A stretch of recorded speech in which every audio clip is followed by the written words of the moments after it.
बिस्मिल्लाहिर्रहमानिर्रहीम। अस्सलाम वालेकुम। आज हम एक अहम और रूहानी मौजू पर बात करेंगे, कुत्ते की तख्लीक। नाजरीन, आपसे गुजारिश है कि वीडियो को आखिर तक ज़रूर देखें। अल्लाह ताला ने दुनिया की हर चीज़ को एक ख़ास मकसद के तहत तख्लीक किया है और आज हम जानेंगे कि इस्लाम में कुत्ते की तख्लीक के बारे में क्या कहा गया है। सबसे पहले हम देखते हैं कि कुरान व सुन्नत में कुत्ते की तख्लीक का क्या जिक्र है। कुरान मजीद में कुत्ते का जिक्र चंद मकामात पर आया है, जैसे कि सूरतुल कहफ में असहाबे कहफ के कुत्ते का जिक्र मिलता है। अल्लाह ताला ने इस कुत्ते को असहाबे कहफ के साथ रखा जो इनकी हिफाजत करता था। नबी करीम सल्लल्लाहु अलैहि वसल्लम की अहादीस में भी कुत्ते का जिक्र मौजूद है।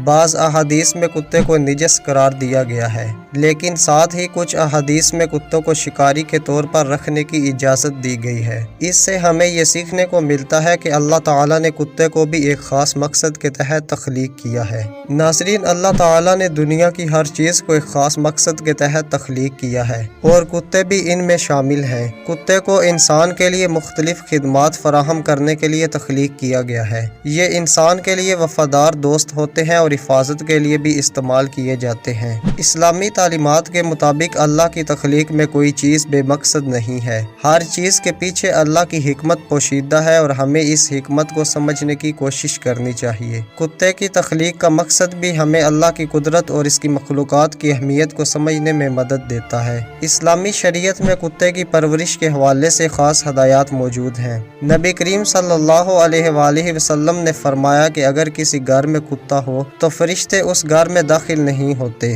ताहम कुत्ते को शिकार, खेती बाड़ी और हिफाजत के मकासद के लिए रखने की इजाज़त है। इसके अलावा अगर कोई शख्स कुत्ता पालना चाहे तो इसे इस्लामी असूलों का एहतराम करते हुए कुत्ते की सफाई और परवरिश का ख्याल रखना चाहिए। इस्लाम सफाई को बहुत ज़्यादा अहमियत देता है और इसलिए कुत्ते की परवरिश में भी सफाई का ख्याल रखना ज़रूरी है। इस्लाम हमें तमाम मखलूक़ात के साथ हुस्न सलूक की तालीम देता है, चाहे वो इंसान हो या जानवर। हर एक के साथ रहमदिली और मोहब्बत का बर्ताव करना ज़रूरी है। नबी करीम सल्लल्लाहु अलैहि वसल्लम की हदीस है कि एक औरत को सिर्फ इसलिए जन्नत में दाखिल किया गया क्योंकि उसने प्यासे कुत्ते को पानी पिलाया था। इससे हमें यह सबक मिलता है कि अल्लाह की मखलूक़ात के साथ हुस्न सलूक करना बहुत अहम है। हमें चाहिए कि हम कुत्ते और दीगर जानवरों के साथ भी रहमदिली और नरमी से पेश आएं। नाज़रीन, कुत्ते की तख्लीक के बारे में ये कहा जाता है कि जब अल्लाह ताला ने हज़रत आदम अलैहिस्सलाम का पैकर मुकम्मल किया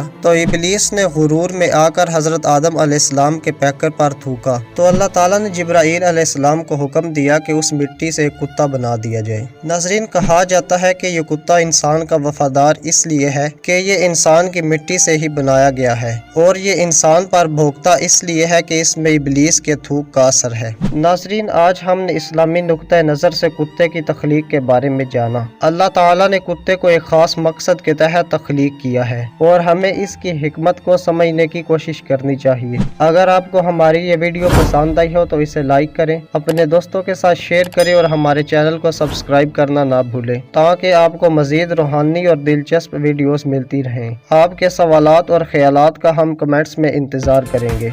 शुक्रिया। अल्लाह हाफिज़।